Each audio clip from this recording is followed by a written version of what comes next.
Degree പ്രിലിംസുമായി ബന്ധപ്പെടുത്തി first stage നടന്നിട്ടുള്ള പരീക്ഷയിലെ English ചോദ്യങ്ങളും അതിന്റെ അനുബന്ധ കാര്യങ്ങളുമാണ്.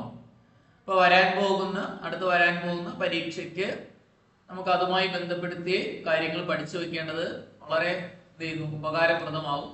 അപ്പൊ എല്ലാവരും എന്നോടൊപ്പം ചോദ്യങ്ങൾ നോക്കുക. നിങ്ങൾക്ക് ഉത്തരങ്ങളൊക്കെ എല്ലാവർക്കും അറിയാം. നമ്മൾ അതിന്റെ അനുബന്ധ കാര്യങ്ങൾ കൂടുതൽ ഫോക്കസ് ചെയ്ത് നോക്കിയിരുന്നു. ആദ്യത്തെ ചോദ്യം ഇങ്ങനെയായിരുന്നു: pick out the correct question tag. ഉചിതമായിട്ടുള്ള ടാഗ് എഴുതാനായിരുന്നു ചോദ്യം. Please pass me the sugar എന്ന ചോദ്യത്തിന്റെ ടാഗ് ഏതെന്നായിരുന്നു ചോദ്യം. അപ്പൊ നമുക്ക് ഉത്തരമായിട്ട് വരുന്ന എല്ലാവർക്കും അറിയാം. ഏതാ ഉത്തരമായിട്ട് വന്നത്? നമുക്ക് ഓപ്ഷൻ ഡി ആയിരുന്നു ഉത്തരമായിട്ട് വന്നത്. ഓപ്ഷൻ ഡി ആണ് ഉത്തരമായിട്ട് വന്നത്. വില്ലിയോ ആണ് ഉത്തരമായിട്ട് വന്നത്.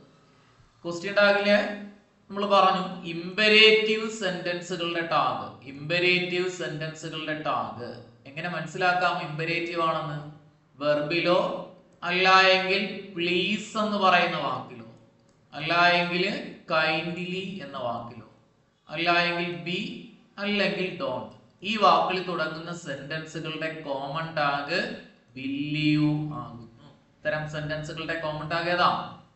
വില്ലിയു ആകുന്നു. നമുക്ക് പ്ലീസ് തുടങ്ങിയിരിക്കുന്നു. അവിടെ നമുക്ക് ഉത്തരമായിട്ട് ഏതെഴുതാം? വില്ലിയു അവിടെ ഉത്തരമായിട്ട് എഴുതാം. മറക്കരുത്. അതുപോലെ തന്നെ തന്നിരിക്കുന്ന ചോദ്യങ്ങൾ കോമൺ ടാഗുകളൊക്കെ പഠിച്ചു വയ്ക്കുക. വളരെ പ്രാധാന്യമുള്ളതാണ്. അടുത്ത് വരുന്ന പരീക്ഷകളിൽ ഒരു ക്വസ്റ്റ്യൻ ടാഗുമായിട്ട് ബന്ധപ്പെട്ട് ചോദ്യം വന്നു കഴിഞ്ഞാൽ ഇങ്ങനെയൊക്കെ ചിലപ്പം വരാം. ഇപ്പൊ ലെറ്റിൽ തുടങ്ങുന്ന സെന്റൻസുകളുടെ ടാഗ്. ലെറ്റിൽ തുടങ്ങുന്ന സെന്റൻസുകളുടെ ടാഗ് ലെറ്റ്സ് അല്ല എങ്കിൽ ലെറ്റസിൽ തുടങ്ങി കഴിഞ്ഞാൽ നമ്മൾ അവിടെ എന്തെഴുതി കൊടുക്കുക? ഷാൾ വി എന്നത് ടാഗ്. ലെറ്റ്സ് അല്ലെങ്കിൽ ലെറ്റസിൽ തുടങ്ങുന്ന സെന്റൻസുകളുടെ ടാഗ് ഷാൾ വി ആണ്. എന്നാൽ ലെറ്റ് മീൽ തുടങ്ങുന്ന സെന്റൻസുകളാണെങ്കിൽ നിങ്ങൾ അവിടെ വില്ലിയു ടാഗ് ആയിട്ട് ഉപയോഗിക്കാം. ലെറ്റ് മീൽ തുടങ്ങുന്ന സെന്റൻസുകളാണെങ്കിൽ എന്ത് ഉപയോഗിക്കാം? വില്ലിയു ടാഗ് ആയിട്ട് ഉപയോഗിക്കാം. അതുപോലെ ലെറ്റ് ഹിം, അതുപോലെ ലെറ്റ് ഹർ, ലെറ്റ് ദം എന്നിവയിൽ തുടങ്ങുന്ന സെന്റൻസുകളാണെങ്കിൽ അതിന്റെ ടാഗും വില്ലിയു എന്നാണ്. ഓർമ്മയിലിരിക്കാം. Let him, let her, let them എന്നിവയിൽ തുടങ്ങുന്ന സെന്റൻസുകളാണെങ്കിൽ അതിന്റെ ടാഗ് എന്ത് എഴുതാം? വില്ലിയു ടാഗ് ആയിട്ട്. അപ്പൊ ആദ്യത്തെ ചോദ്യം നമ്മുടെ ടാഗുമായിട്ട് ബന്ധപ്പെട്ടതാണ്. അപ്പൊ ക്വസ്റ്റ്യൻ ടാഗ് വളരെ നന്നായിട്ട് നോക്കി വെക്കാം. കാരണം 2 ചോദ്യങ്ങൾ ക്വസ്റ്റ്യൻ ടാഗുമായിട്ട് ബന്ധപ്പെടുത്തി ഉണ്ടായിരുന്നു.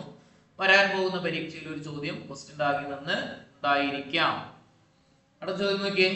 Choose the correct sentence from the following. താഴെ തന്നിരിക്കുന്നതില് ഉചിതമായിട്ടുള്ള സെന്റൻസ് ഏത് എന്നായിരുന്നു ചോദ്യം. Option A, we need the water and the air to live. രണ്ടാമത്തത് we need water and air to live. രണ്ടാമത്തെ ഓപ്ഷനിൽ we need the water and air to live. മൂന്നാമത്തത് we need water and air to live. നാലാമത്തത് we need water and the air to live. ഉത്തരമായിട്ട് ഏതാ ഉത്തരമായിട്ട് എടുത്തത്? നമുക്ക് സി ഓപ്ഷൻ ആയിരുന്നു ഉത്തരമായിട്ട് എടുത്തത്. നമ്മൾ കാരണം പഠിക്കുക.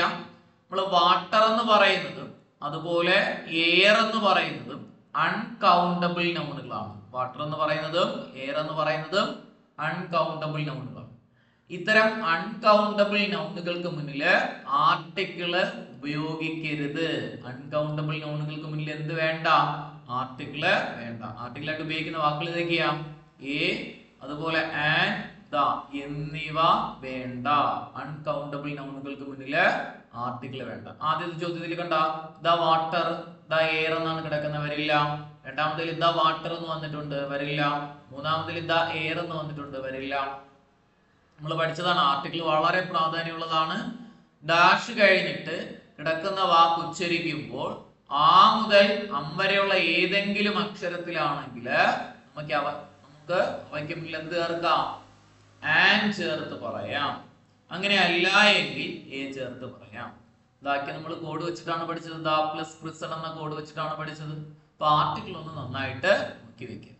പ്രത്യേകിച്ച് ആർട്ടിക്കിൾ ഉപയോഗിക്കാത്ത കണ്ടീഷനൊക്കെ ഒന്ന് ഓർമ്മയിലിരിക്കുക. ഈ എർത്തിന് മുന്നിൽ ദ എന്ന ആർട്ടിക്കിൾ ഉപയോഗിക്കും. എന്നാൽ മറ്റ് ഗ്രഹങ്ങളുടെ പേരിന് മുന്നിൽ എന്ത് വേണ്ട? ആർട്ടിക്കിള് വേണ്ട. അതുപോലെ പാരഡൈസ്, ഹെല്ല്, അതുപോലെ ഗോഡ്, ഇങ്ങനെയുള്ള നേച്ചർ എന്നിവയ്ക്ക് മുന്നിലും ആർട്ടിക്കിൾ ഉപയോഗിക്കാൻ പാടില്ല. വ്യക്തികളുടെ പേരിന് മുന്നിൽ ആർട്ടിക്കിൾ വേണ്ട. എന്നാല് വ്യക്തികളുടെ പേരിന് മുന്നിലായിട്ട് മിസ്റ്റർ എന്നോ മിസ്സിസ് എന്നോ വന്നിട്ടുണ്ടെങ്കിൽ എ ചേർത്ത് പറയാം. ഓർമ്മയിലിരിക്കുക. ഭാഷകൾക്ക് മുന്നിൽ ആർട്ടിക്കിൾ വേണ്ട. എന്നാൽ ഭാഷകളുടെ പേര് കഴിഞ്ഞിട്ട് ലാംഗ്വേജ് എന്ന വാക്ക് വന്നിട്ടുണ്ടെങ്കിൽ ഇതാ ചേർത്തിട്ട് പറയാം. ഓർമ്മയിലിരിക്കുക. ഓക്കെ. അടുത്ത മൂന്നാമത്തെ ചോദ്യം നോക്കിയേ. Which of the following sentence is grammatically correct? താഴെ തന്നിരിക്കുന്നതില് ഗ്രാമർ രൂപത്തിൽ ശരിയായിട്ടുള്ള സെന്റൻസ് ഏത് എന്നായിരുന്നു ചോദ്യം. We kept away from the class. ഓപ്ഷനിലുണ്ട്. We kept ourselves from the class. Away from the class എന്ന ഓപ്ഷനിലുണ്ട്. We kept ourselves away from the class ഓപ്ഷനിലുണ്ട്. അതേപോലെ we kept to ourselves away from the class എന്ന option. ഏതാ ഉത്തരമായിട്ട് എടുത്തത്? A option ആയിരുന്നു ഉത്തരമായിട്ട് വന്നത്. A option ആണ് ശരിയായിട്ടുള്ള ഓപ്ഷൻ. കാരണം we kept away from the class എന്ന് മതി, ourselves എന്ന് വേണ്ട.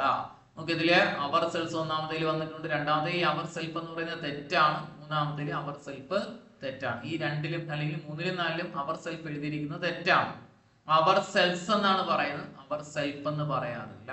അവർ സെൽസ് എന്നാണ് പറയുന്നത്, അവർ സെൽസ് എന്ന് പറയാറില്ല.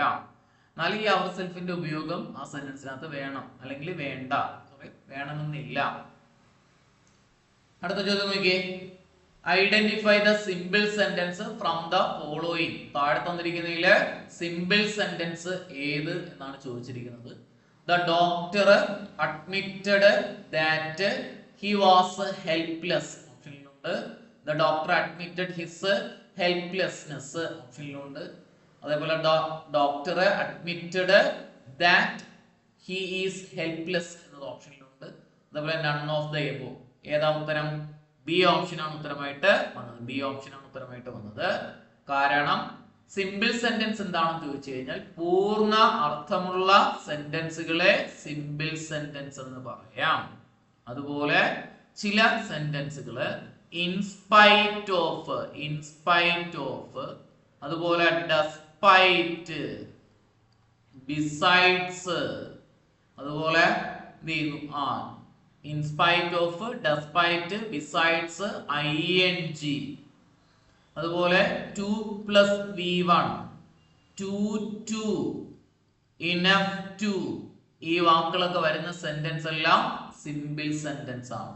ഇനി മറ്റു രണ്ട് സെന്റൻസുകൾ എന്തുകൊണ്ട് വന്നില്ല എന്ന് ചോദിച്ചാൽ ദാറ്റ് വരുന്ന സെന്റൻസ് അത് കോംപ്ലക്സ് സെന്റൻസിനെ സൂചിപ്പിക്കുന്നു. ദാറ്റ് വരുന്ന സെന്റൻസ് എന്തിനെ സൂചിപ്പിക്കുന്നു?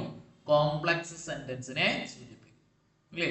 ഇനി കോമ്പൗണ്ട് സെന്റൻസ് എന്ന് പറഞ്ഞാൽ എന്താണെന്ന് പറഞ്ഞു. നമ്മളൊരു കോഡ് വെച്ചിട്ടാണ് പഠിച്ചത്. Fan boys, FANBOYS, fan boys. എഫിൽ വരുന്ന വാക്ക് ഫോർ, എ ആണെങ്കിൽ ആൻഡ്, എന്നിൽ വരുന്ന വാക്ക് നോറ്, ബിയിൽ വരുന്ന വാക്ക് ബട്ട്, ഓ ആണെങ്കിൽ ഓർ, വൈ ആണെങ്കിൽ എറ്റ്, എസിൽ വരുന്ന വാക്ക് സോ. അപ്പൊ എഫിൽ വരുന്ന വാക്ക് for, A and, N nor, B but, O or, Y yet, S so. ഈ വാക്കുകൾ ഏതെങ്കിലും സെന്റൻസിൽ വന്നാൽ അത് എന്ത് സെന്റൻസ് ആണെന്ന് പറയാം? കോമ്പൗണ്ട് സെന്റൻസ് ആണെന്ന് പറയാം. കോംപ്ലക്സ് നമ്മൾ പഠിച്ചിട്ടുണ്ട്. ശബരി യുറ്റിവോ എന്നൊരു കോഡ് വെച്ചിട്ടാണ് പഠിച്ചിട്ടുള്ളത്. ഓക്കെ. അടുത്ത ചോദ്യം നോക്കിയേ. ചോദ്യം ഇതാണ്.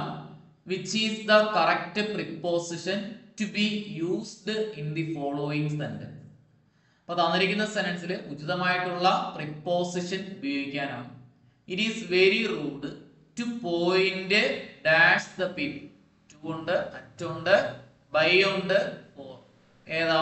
Point at the people. ഏതാ ഓപ്ഷൻ? ബി ഓപ്ഷൻ ഉത്തരമായിട്ട് വരുന്നു. പോയിന്റ് അറ്റ് ദ പീപ്പിൾ ഉത്തരമായിട്ട് വരുന്നു. അല്ലെ? ഒന്നിലേക്ക് ചൂണ്ടി പറയുക എന്ന രീതിയിൽ അറ്റ് ഉപയോഗിക്കും. ഇനി അറ്റ് മറ്റെവിടെയൊക്കെ ഉപയോഗിക്കാം? സമയത്തിന് മുന്നിൽ നമുക്ക് എന്ത് ഉപയോഗിക്കാം? അറ്റ് ഉപയോഗിക്കാം. വ്യക്തമായ സമയം. അതുപോലെ സ്ഥലം, വ്യക്തമായ സ്ഥലങ്ങൾക്ക് മുന്നിൽ നമുക്ക് എന്ത് ചേർക്കാം? അതുപോലെ ആഘോഷങ്ങൾക്ക് മുന്നിൽ എന്ത് ചേർക്കാം? അറ്റ് ഉപയോഗിച്ചിട്ട് പറയാം. അതുപോലെ വയസ്സിന് മുന്നിൽ നമുക്ക് എന്ത് ചേർക്കാം? അറ്റ് ഉപയോഗിച്ചിട്ട് പറയാം.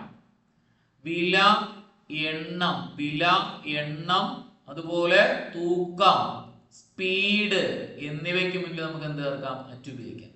വില, എണ്ണം, തൂക്കം, സ്പീഡ് എന്നിവയ്ക്ക് മുന്നിൽ നമുക്ക് എന്ത് ചേർക്കാം? അറ്റ് ഉപയോഗിച്ചിട്ട് പറയാം. മറക്കരുത്. ടു എന്ന് പറയുന്നതാണെങ്കിലോ ടു ഡയറക്ഷനെ സൂചിപ്പിക്കുന്ന വാക്കുകൾക്ക് മുന്നിലാണ് ടു ചേർക്കുന്നത്. ടു തിരുവനന്തപുരം, ടു കൊല്ലം, ഇങ്ങനെ ഡയറക്ഷനെ സൂചിപ്പിക്കും. ഇനി ബൈ ആണെങ്കിൽ വാഹനങ്ങളുടെ പേരിന് മുന്നിൽ നമുക്ക് എന്ത് ചേർക്കാം? ബൈ ചേർത്തിട്ട് പറയാം. അതായത് മൂടിയുള്ള വാഹനം, ഡോറുള്ള വാഹനം എന്ന് പറഞ്ഞാലും മതി.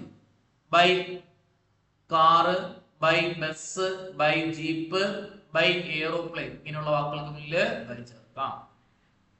ഫോർ ആണെങ്കിൽ ഒരു പീരീഡ് ഓഫ് ടൈമിനെ സൂചിപ്പിച്ചാൽ ഫോർ ഉപയോഗിക്കാം. എന്നാൽ ഒരു പോയിന്റ് ഓഫ് ടൈം ആണെങ്കിൽ 6 ഉപയോഗിക്കാം. പീരീഡ് ഓഫ് ടൈം ആണെങ്കിൽ 4 ഉപയോഗിച്ചിട്ട് പറയാം. അടുത്ത ചോദ്യം നോക്കിയേ. Change into passive voice നമ്മൾ വളരെ വ്യക്തമായി പഠിച്ചതാണ്. പാസീവ് വോയിസിലേക്ക് മാറ്റാൻ ഷീ ഈസ് മേക്കിംഗ് ടീ. അപ്പൊ നമ്മൾ എളുപ്പം ഇങ്ങനെ പഠിച്ചു. ഇതിന്റെ ഉത്തരം ഏതാ എടുത്തത്? നോക്ക്, C option. Tea is being made by her. എങ്ങനെ നമുക്ക് പെട്ടെന്ന് കണ്ടെത്താം? തന്നിരിക്കുന്ന ചോദ്യത്തില് ഈസ്, ആമ്, ആറ്, അതുപോലെ വാസ്, വെയർ ഇതിലേതെങ്കിലും ഓക്സിലറി വരുന്ന ചോദ്യമാണെങ്കിൽ അതിന്റെ പാസീവ് ബീയിങ് കഴിഞ്ഞിട്ട് V3 വരുന്ന ഓപ്ഷൻ നോക്കുക. അതുപോലെ ഹാസ്, ഹാവ്, ഹാഡ് വരുന്ന ചോദ്യങ്ങളാണെങ്കിൽ ബീൻ കഴിഞ്ഞിട്ട് V3 വരുന്ന ഓപ്ഷൻ നോക്കുക. ഇനി വില്ല് മുതല് ഓട്ടിറ്റ് വരെ വരുന്ന ചോദ്യങ്ങൾ ഏതെങ്കിലും ആണെങ്കിൽ ബി കഴിഞ്ഞിട്ട് V3 വരുന്ന ഓപ്ഷൻ നോക്കുക. ഇനി അതുപോലെ V1 എസ്സിൽ അവസാനിക്കുന്ന വെർബോ ഡു അല്ലെങ്കിൽ ഡെസ് വരുന്ന ചോദ്യങ്ങളാണെങ്കിൽ എന്ത് ചേർക്കാം? ഈസ്, ആമ്, ആറ് കഴിഞ്ഞിട്ട് V3 വരുന്ന ഓപ്ഷൻ നോക്കുക. ഇനി V2 അല്ലെങ്കിൽ ഡിഡ് വരുന്ന ചോദ്യങ്ങളാണെങ്കിൽ എന്ത് നോക്കുക? വാസ് അല്ല എങ്കിൽ ബെയർ, വാസ് അല്ലെങ്കിൽ ബെയർ കഴിഞ്ഞിട്ട് V3 വരുന്ന ഓപ്ഷൻ നോക്കുക. നമുക്ക് തന്നിരിക്കുന്ന ചോദ്യത്തിൽ ഈസ് വന്നിട്ടുണ്ട്. അപ്പൊ നമ്മള് ബീയിങ് കഴിഞ്ഞ് V3 വരുന്ന ഓപ്ഷൻ ഒന്നാമത്തേലില്ല, രണ്ടാമത്തേലില്ല, മൂന്നാമത്തേലും ബീയിങ് കഴിഞ്ഞിട്ട് V3 വന്നിട്ടുണ്ട്, നാലാമത്തേലും ബീയിങ് കഴിഞ്ഞ് V3 വന്നു. അപ്പൊ ഇത് രണ്ടിൽ ഏതെങ്കിലും ഒന്ന് എടുക്കാം. ഇനി ഓക്സിലറി ഈസ് ആണ്. ഈസ് ഒരിക്കലും മാറി പാസ്റ്റ് ഓക്സിലറി ആവില്ല. ഓക്സിലറി മാറിയിട്ട് പാസ്റ്റ് ആവില്ല. സിംഗുലാറും പ്ലൂറലും അനുസരിച്ച് നമുക്ക് ഒബ്ജക്റ്റിനനുസരിച്ച് സിംഗുലാറോ പ്ലൂറലോ അനുസരിച്ച് മാറ്റാം. അല്ലാതെ ഓക്സിലറി പാസ്റ്റ് ആവില്ല. അതുകൊണ്ട് നമുക്ക് പാസ് എടുക്കാൻ പറ്റില്ല.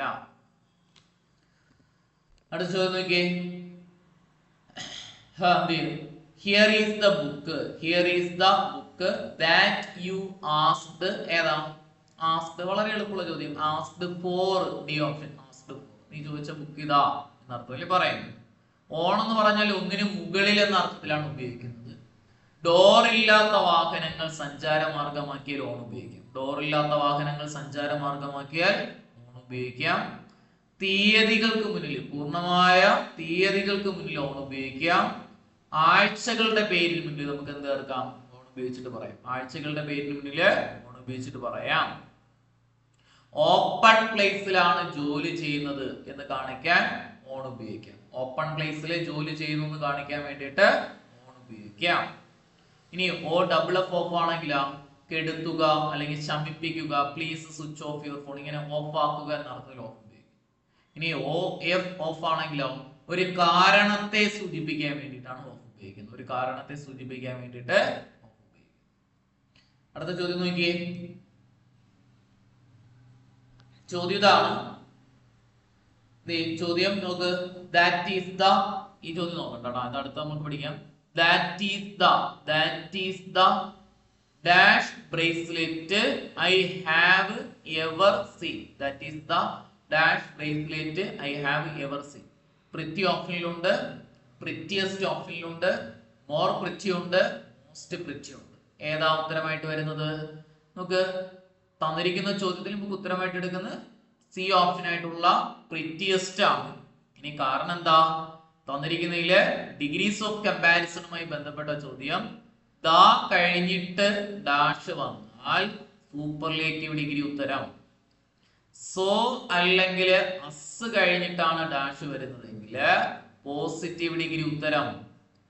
ഡാഷ് കഴിഞ്ഞ് ദാൻ വന്നാൽ ദി കമ്പാരറ്റീവ് ഡിഗ്രി ഉത്തരം. പ്രിറ്റി എന്നതിന്റെ സൂപ്പർലേറ്റീവ് ഫോം പ്രിറ്റിയസ്റ്റ് ആണ്. അത് ഉത്തരം ഏത് വരുന്നു? പ്രിറ്റിയസ്റ്റ് ഉത്തരമായിട്ട്. ഈ അടുത്ത ചോദ്യം നോക്കിയേ. Prasad doesn't look well today. Question tag ഉപയോഗിക്കാനാണ്. വളരെ എളുപ്പമുള്ള ചോദ്യം. ഒരു നെഗറ്റീവ് സെന്റൻസ് ആണ് തന്നിരിക്കുന്നത്. അതുകൊണ്ട് നമ്മൾ എന്ത് ടാഗ് ചെയ്യണം? പോസിറ്റീവ് ടാഗ്, ഓക്സിലറി വെർബ് അതുപോലെ എഴുതുക, സബ്ജക്റ്റ് എഴുതുക, question mark. Auxiliary verb, subject, question mark. ഇവിടെ ഡസിന്റ് വരുന്നുണ്ട്, സെന്റൻസ് നെഗറ്റീവ് ആണ്. പോസിറ്റീവ് ടാഗ് എഴുതാം. ഡസ് ഓക്സിലറി, പ്രസാദിന് വരെ നമുക്ക് എന്ത് ഉപയോഗിക്കാം? ഹി ഉപയോഗിക്കാം. നമുക്ക് ഏതാ? Does he. ഏതാ? ഈ ഓപ്ഷൻ ഡസ് ഹി ഉത്തരമായിട്ട്. ഇനി തന്നിരിക്കുന്ന ഒരു പോസിറ്റീവ് സെന്റൻസ് ആണെങ്കിൽ നമ്മൾ എന്ത് ടാഗ് ചെയ്യണം? നെഗറ്റീവ് ടാഗ് ചെയ്യണം. എങ്ങനെയാ നെഗറ്റീവ് ടാഗിന്റെ format? Auxiliary verb, not, subject, question mark. Auxiliary verb, not, subject, question mark. Auxiliary verb എഴുതുക, അതിനോടൊപ്പം നോട്ട് ചേർക്കുക, സബ്ജക്റ്റ് എഴുതി ക്വസ്റ്റ്യൻ മാർക്ക് ഇടുക. Auxiliary verb, not, subject, question. Okay, അടുത്ത ചോദ്യം നോക്കിയേ. Ammu dash her exam last year. നമുക്ക് നമ്മുടെ ടെൻത്തുമായിട്ട് ബന്ധപ്പെട്ട വളരെ എളുപ്പമുള്ള ചോദ്യം. ഈ ലാസ്റ്റ് വന്നു കഴിഞ്ഞാൽ ഏത് ഉത്തരം എഴുതാന്ന് പറഞ്ഞു കുട്ടികളെ? ലാസ്റ്റ് വന്നു കഴിഞ്ഞാൽ ഏത് ഉത്തരം എഴുതാന്ന് പറഞ്ഞു? നമ്മൾ പഠിച്ചതാണ്. V2 എഴുതാം. V2 ഏതാ? D option past. നമ്മൾ പഠിച്ച കോഡ് എങ്ങനെയാ? Ali, ALY, Ali 2025 plus V2. Ali 2025 plus V2. എയിൽ വരുന്ന വാക്ക് എഗോ, എല്ലിൽ വരുന്ന വാക്ക് ഏതാ? ലാസ്റ്റ്. എല്ലിൽ വരുന്ന വാക്ക് ലാസ്റ്റ്. വൈയിൽ വരുന്ന വാക്ക് ഏതാ? യെസ്റ്റർഡേ. വൈയിൽ വരുന്ന വാക്ക് യെസ്റ്റർഡേ. അതേപോലെ 2025 കഴിഞ്ഞുപോയ വർഷം. ഇതിൽ ഏത് വന്നാലും ഉത്തരം ഏതെഴുതാം? V2 ഉത്തരമായിട്ട് എഴുതാം. അതുപോലെ ടെൻസ് എല്ലാം നന്നായിട്ട് നോക്കി വയ്ക്കുക. എല്ലാം നമ്മൾ ചെറിയ കോഡുകൾ വെച്ചിട്ടാണ് പഠിച്ചത്. നമുക്ക് it is time, it is time, it is time, it is high time, it is a high time. അതുപോലെ it is about time, about time. ഈ വാക്കുകൾ കഴിഞ്ഞിട്ട് ഒരു സബ്ജക്റ്റ് അല്ലെങ്കിൽ ഒബ്ജക്റ്റ് വന്നിട്ടുണ്ടെങ്കിൽ ഉത്തരം V2 ആണ്. ഏതാ? It is time, it is a high time, it is about time കഴിഞ്ഞിട്ട് ഒരു സബ്ജക്റ്റ് അല്ലെങ്കിൽ ഒബ്ജക്റ്റ് വന്നിട്ടുണ്ടെങ്കിൽ ഉത്തരം എന്തെഴുതാം? V2 എഴുതാം. അടുത്ത ചോദ്യം നോക്കിയേ. Identify the correct sentence from the following options. Flyers were all around the venue. Flyers were all around the venue. Flyers were all around the venue. അതുപോലെ flyers were all around the venue. ഉത്തരമായിട്ട് പല വാക്കുകൾ. ഇതിൽ ഏതാണ് ശരി? അപ്പൊ നോക്കിയേ, നമുക്ക് ഉത്തരം എ ഓപ്ഷൻ ആണ്. ഫ്ലയർ എന്നതിന്റെ പ്ലൂറൽ ഫ്ലയേഴ്സ് എന്നാണ്. ഫ്ലയർ പറപ്പിക്കുന്ന ആള്, വിമാനമൊക്കെ പറപ്പിക്കുന്ന ആള് എന്ന അർത്ഥത്തിലാണ് പറയുന്നത്. അത് എങ്ങനെ എഴുതുന്നത്? FLYERS എന്നാണ് എഴുതുന്നത്. അതിന്റെ പ്ലൂറലാണ് ദി ഫ്ലയേഴ്സ് എന്ന് പറയുന്നത്. അത് അവിടെ വേറെ ഉപയോഗിക്കുന്നു. ബാക്കി എല്ലാ ഫ്ലയേഴ്സും തെറ്റാണ്. അതുകൊണ്ട് പ്ലൂറൽ ഉപയോഗിക്കുന്നു. എ ഓപ്ഷനാണ് ഉത്തരമായിട്ട് വരുന്നത്. അപ്പൊ സബ്ജക്റ്റ് പ്ലൂറൽ ആണെങ്കിൽ തുടർന്ന് വരുന്ന വെർബും പ്ലൂറല്, സബ്ജക്റ്റ് സിംഗുലാർ ആണെങ്കിൽ തുടർന്ന് വരുന്ന വെർബും എന്താ? സിംഗുലാർ. ഓർമ്മയിലിരിക്കണം. അടുത്ത നോക്കിയേ, ചോദ്യം ഇതാണ്. Filling the blanks with blank by adding the correct phrasal verbs given as options. We had to dash the party to another day owing to the sudden turn of events. Turn ഉണ്ട്, put in ഉണ്ട്, put out ഉണ്ട്, put off ഉണ്ട്. ഏതാ ഉത്തരമായിട്ട് വന്നത്? D option ആയിട്ടുള്ള put off ആണ്. Put off means to postpone, മാറ്റി വെച്ചു, നീട്ടി വെച്ചു. ഇനി put on എന്ന് പറഞ്ഞാൽ എന്താ? to wear എന്നാണ്, ധരിക്കുക. put in എന്ന് പറഞ്ഞാൽ എന്താ? invest എന്നാണ്. put out എന്ന് പറഞ്ഞാൽ എന്താ? extinguish എന്നാണ്. put across എന്ന് പറഞ്ഞാൽ എന്താ? put across means communicate എന്നാണ്. put across communicate. ഇനി put about എന്ന് പറഞ്ഞ അർത്ഥം പറ. put ടെബോട്ട് മീൻസ് പബ്ലിഷ് എന്നാണ്. Debut publish. ഇനി പുട്ടാൻ എൻഡ് എന്ന് പറഞ്ഞാലോ പുട്ടാൻ എൻഡ് സ്റ്റോപ്പ് എന്നാണ്. Put an end stop. Put forward എന്ന് പറഞ്ഞാലോ put forward. Put forward means suggest എന്നാണ്. പുട്ട് ഫോർവേഡ് സജസ്റ്റ് എന്നാണ്. എന്നാൽ പുട്ട് ഫോർ എന്ന് പറഞ്ഞാലോ കുട്ടികളെ പുട്ട് ഫോർ എന്ന് പറഞ്ഞാൽ put for make an attempt എന്നാണ്. ഇനി പുട്ട് ഫോർത്ത് എന്ന് പറഞ്ഞാലോ പുട്ട് ഫോർത്ത് മീൻസ് പ്രൊഡ്യൂസ് എന്നാണ്. ഫോർത്ത് പ്രൊഡ്യൂസ് എന്നാണ്. ഇനി പുട്ട് ബൈ എന്ന് പറഞ്ഞാലോ പുട്ട് ബൈ മീൻസ് സേവ് എന്നാണ്. By save. ഫ്രേസിൽ എല്ലാം നന്നായിട്ട് നോക്കി പഠിച്ചിട്ട് വേണം. അടുത്ത നോക്കിയ ചോദ്യം. The firefighters were well equipped with the latest methods. Identify the error in the sentence of the sentence in the following sentence. തെറ്റായിട്ടുള്ള ഭാഗം ഏതെന്നാണ്. Fire fighters were equipped latest.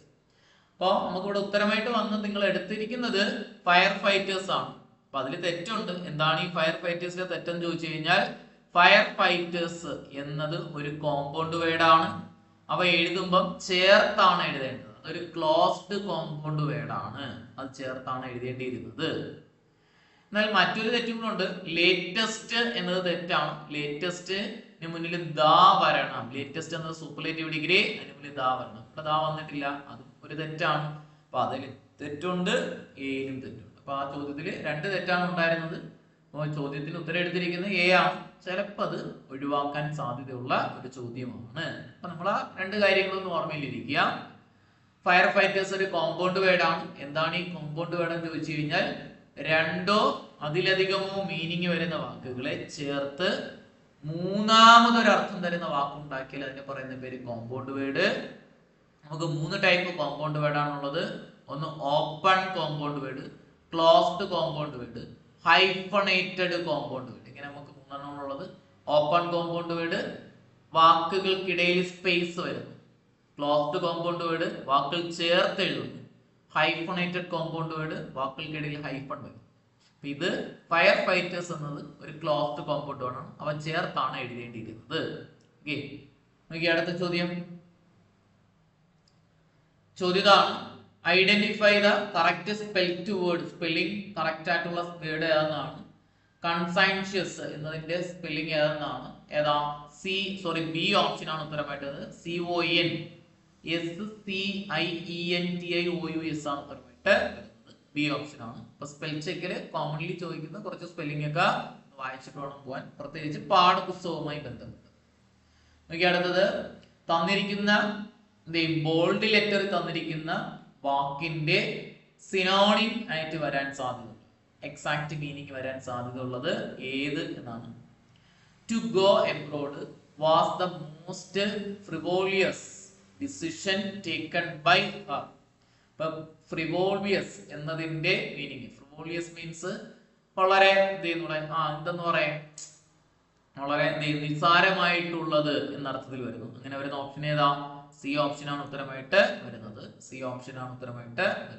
നോക്കുക. ഓക്കെ, സില്ലി ആണ് ഉത്തരം. അടുത്തത് ഡി ഫാക്ടോ എന്നതിന്റെ meaning എന്തെന്നാണ്. Foreign വേർഡുമായിട്ട് ബന്ധപ്പെട്ട ഒരു ചോദ്യം. ഡി ഫാക്ടോ നമ്മൾ പഠിച്ചതാണ്. എന്താ? ബി ഓപ്ഷൻ ആയിട്ടുള്ള ഇൻ റിയാലിറ്റി എന്നതാണ്. എന്നാൽ ഡി ജൂറേ എന്നതിന്റെ മീനിങ് എന്താ? De jure means by the law, നിയമപരമായിട്ടെന്ന്.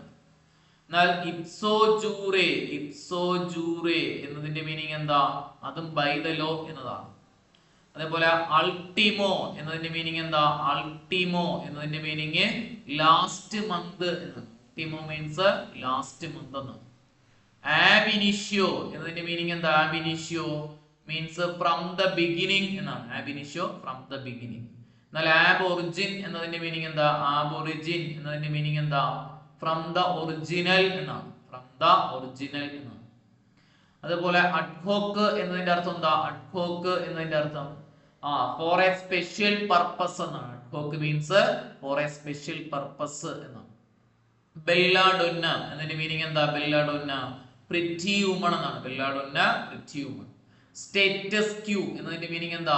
Status quo existing state എന്നാണ്. Status quo means existing state അല്ലെങ്കിൽ കറണ്ട് സിറ്റുവേഷൻ. ഇപ്പൊ ഫോറിൻ വേർഡ്സ് ഒന്ന് നോക്കി വെക്കുക. അടുത്ത് നോക്കിയേ, വൺ വേർഡ് സബ്സ്റ്റിറ്റ്യൂഷനുമായി ബന്ധപ്പെട്ട ഒരു ചോദ്യമാണ്. A life story written by a person about himself. About himself is called അവനവന്റെ കഥ തന്നെ എഴുതുന്നതിന് പറയുന്ന പേരെന്താ? Biography, autobiography, memoir, chronicle. ഏതാ? നമുക്ക് ഓപ്ഷനില് ബി ഓപ്ഷൻ ആണ്, ഓട്ടോബയോഗ്രഫി ആണ് ഉത്തരമായിട്ട് വരുന്നത്. ബയോഗ്രഫി എന്ന് പറഞ്ഞാൽ മറ്റുള്ളവരുടെ കഥ എഴുതുന്നു. മിമോയർ എന്ന് പറഞ്ഞു കഴിഞ്ഞാൽ ഓർമ്മക്കുറിപ്പ് എന്ന അർത്ഥത്തിൽ വരുന്നു. ക്രോണിക്കിൾസ് എന്ന് പറഞ്ഞു കഴിഞ്ഞാൽ നമ്മുടെ പണ്ട് കാലത്തുള്ള കാര്യങ്ങളെ കുറിച്ച് എഴുതുന്നു. അതായത് എന്ത് ചെയ്യുന്നു, അതിന് വലിയ എന്തെന്ന് പറയാ, നമ്മുടെ ദീർഘമായ കാവ്യങ്ങൾ അല്ലെങ്കിൽ എന്ത് ചെയ്യുന്നു, ചരിത്ര കഥകൾ എന്നൊക്കെ പറയാൻ വേണ്ടിട്ട് പറയുന്നു. അങ്ങനെയുള്ള കാര്യങ്ങളൊക്കെയാണ് ക്രോണിക്കിൾസ് എന്നൊക്കെ പറയുന്നത്. ഓക്കെ, അടുത്ത നോക്കിയേ, the train will dash at 6 AM. ഇത് കൃത്യ സമയമായതുകൊണ്ട് അവിടെ അറ്റ് നമ്മൾ ഉപയോഗിച്ചു. ഓപ്ഷനിൽ ലീവ് ഉണ്ട്, ലെഫ്റ്റ് ഉണ്ട്, ലീവ് ഉണ്ട്. അപ്പൊ മോഡൽ ഓക്സിലറി വെർബ് ഏത് കഴിഞ്ഞാലും തുടർന്ന് വരുന്ന വെർബ് V1 ആയിരിക്കും. അപ്പൊ എന്തായാലും ലെഫ്റ്റും വരില്ല. ലൈഫ് എന്ന് പറഞ്ഞാൽ ജീവിതമാണ്, അതൊരു നൗൺ ആണ്, അതും വരില്ല, അത് വെർബല്ല. ലെഫ്റ്റ് V2 ആണ്. ഇനി ലീവ് ഏത് ലീവാ? ഈ ലീവ് എന്ന് പറഞ്ഞാൽ വിട്ടുപോവുക, ഈ ലീവ് എന്ന് പറഞ്ഞാൽ ജീവിക്കുക. ഏതാ ഉത്തരം? എ ഓപ്ഷൻ ആണ് ഉത്തരമായിട്ട്. അപ്പൊ മോഡൽ ഓക്സിലറി ഏത് കഴിഞ്ഞാലും തുടർന്ന് വരുന്ന വെർബ് എപ്പോഴും എന്തായിരിക്കണം? V1 ആയിരിക്കണം. അടുത്ത ചോദ്യം, choose the correctly spelled word എന്നാണ് ചോദിച്ചിരിക്കുന്നത്. ഡെഫിനിറ്റ്ലി എന്നതിന്റെ കറക്റ്റ് ആയിട്ടുള്ള സ്പെല്ലിംഗ് ഏതാ? സി ഓപ്ഷൻ ആണ് ഉത്തരം. സി ഓപ്ഷൻ ആണ് ഉത്തരമായിട്ട് വരുന്നത്. അടുത്ത ചോദ്യം നോക്കിയേ, throw in the towel. To throw in the towel means dash. നമ്മുടെ ഇഡിയോവുമായി ബന്ധപ്പെട്ട ഒരു ചോദ്യമാണ് വന്നിരിക്കുന്നത്. ടു വാഷ് ക്ലോത്ത്സ് എന്ന ഓപ്ഷനിലുണ്ട്, ടു ഗിവ് അപ്പ് ഉണ്ട്, ടു ക്ലീൻ ദ റൂം എന്നത് ഓപ്ഷനിലുണ്ട്, ടു ബിക്കം ആംഗ്രി എന്നത് ഓപ്ഷൻ. ഏതാ? ടു ത്രോ ദ ടബിൾ അല്ലെങ്കിൽ throw in the towel means to give up, ഉപേക്ഷിക്കുക എന്ന് മറക്കല്ലേ. ടു ത്രോ സം മഡ്ഡറ്റ് എന്ന് പറഞ്ഞാലോ, ത്രോ സം മഡ്ഡറ്റ് എന്ന് പറഞ്ഞാൽ ഇൻസൾട്ട് എന്നാണ്. Throw some mud at means insult. Throw some cold water എന്ന് പറഞ്ഞാലോ, ത്രോ സം കോൾഡ് വാട്ടർ എന്ന് പറഞ്ഞാൽ ഡിസ്കറേജ് അല്ലെങ്കിൽ ലെസ് ആംഗ്രി എന്നാണ്. ഇഡിയംസ് ഒക്കെ നോക്കി വെക്കാൻ നമ്മൾ ധാരാളം പഠിച്ചിട്ടുള്ളതാണ്. റെഡ് ലെറ്റർ ഡേ എന്ന് പറഞ്ഞാൽ ഇമ്പോർട്ടന്റ് ഡേ അല്ലെങ്കിൽ മെമ്മറബിൾ ഡേ, ഹാപ്പി ഡേ എന്നാണ്. എന്താ എന്ത് ചെയ്യുന്നു? സിപ്പ് യുവർ ലിപ്പ് എന്ന് പറഞ്ഞു കഴിഞ്ഞാൽ കീപ് ക്വയറ്റ് എന്നാണ്. Zip your lip means keep quiet എന്നാണ്. അണ്ടർ വെദർ എന്ന് പറഞ്ഞു കഴിഞ്ഞാൽ ഇൽനെസ് എന്നാണ്. അണ്ടർ വെദർ മീൻസ് ഇൽനെസ് എന്നാണ്. ഉട്ടോപ്പിയൻ സ്കീം എന്ന് പറഞ്ഞാൽ ഇമാജിനറി സ്കീം എന്നാണ്. ഉട്ടോപ്പിയൻ സ്കീം ഇമാജിനറി സ്കീം എന്നാണ്. ഗിവ് എ ലോങ് റോപ്പ് എന്ന് പറഞ്ഞു കഴിഞ്ഞാൽ അലോ ടു മച്ച് ഫ്രീഡം എന്നാണ്. ഗിവ് എ ലോങ് റോപ്പ് എന്ന് പറഞ്ഞാൽ അലോ ടു മച്ച് ഫ്രീഡം എന്നാണ്. ഓക്കെ, ഗെറ്റ് ദ ബെറ്റർ എന്ന് പറഞ്ഞാൽ ടു വിൻ എന്നാണ്. Get the better means to win. അപ്പൊ ഇത്തരത്തിലുള്ള നമ്മൾ ഇഡിയംസ് ഒക്കെ ഒന്ന് നോക്കി വെക്കുക. ക്ലിയർ ആണല്ലോ? നമ്മൾ ഇതായിരുന്നു, വളരെ എളുപ്പമുള്ള ഒരു ചോദ്യമായിരുന്നു വന്നത്. കുട്ടികൾക്കൊക്കെ നല്ല മാർക്കൊക്കെ ഉണ്ടായിരുന്നു. അപ്പൊ നിങ്ങൾക്ക് എല്ലാവർക്കും എഴുതിയ കുട്ടികൾക്കൊക്കെ നല്ല മാർക്ക് കാണുമെന്ന് വിശ്വസിക്കുന്നു. അതുപോലെ വരുന്ന പരീക്ഷകളിലെ ചോദ്യങ്ങളും ഇംഗ്ലീഷുമായി ബന്ധപ്പെട്ട ചോദ്യങ്ങളും വളരെ എളുപ്പമായിരിക്കാം വരുന്നത്. ഇതുമായി ബന്ധപ്പെട്ട ഫാക്ട്സ് എല്ലാം ഒന്ന് നോക്കി വെച്ചിരിക്കുക. ആ ടോപ്പിക്കുകളെല്ലാം വ്യക്തമായി നോക്കുക. ഇതിപ്പോ എല്ലാ വിഷയങ്ങളും ആ ടോപ്പിക്കുമായി ബന്ധപ്പെട്ട കാര്യങ്ങളൊക്കെ ഡീറ്റെയിൽ ആയിട്ട് നന്നായിട്ട് നോക്കിയിട്ട് പോവുക. 1-2 ചോദ്യങ്ങളൊക്കെ വർക്ക്ഔട്ട് ചെയ്തിട്ട് പോവുക. ഓക്കെ, നമ്മളിത് ചെയ്യാൻ താമസിച്ച് അല്ലെങ്കിൽ ഇപ്പം അവസാന ഘട്ടത്തിൽ ചെയ്യാന്ന് വിചാരിച്ചതിന് കാരണം വേറെ ഒന്നുമില്ല. എന്ത് ചെയ്യുന്നുണ്ട്, വരുന്ന പരീക്ഷയ്ക്ക് മുന്നോടിയായിട്ട് ചെയ്യാം എന്ന് വിചാരിച്ചുകൊണ്ടാണ്. അതാ കുട്ടികൾ ആ സമയത്തൊന്ന് നോക്കും എന്ന് വിചാരിച്ചിട്ടാണ് അങ്ങനെ ചെയ്തത്. Okay, thank you.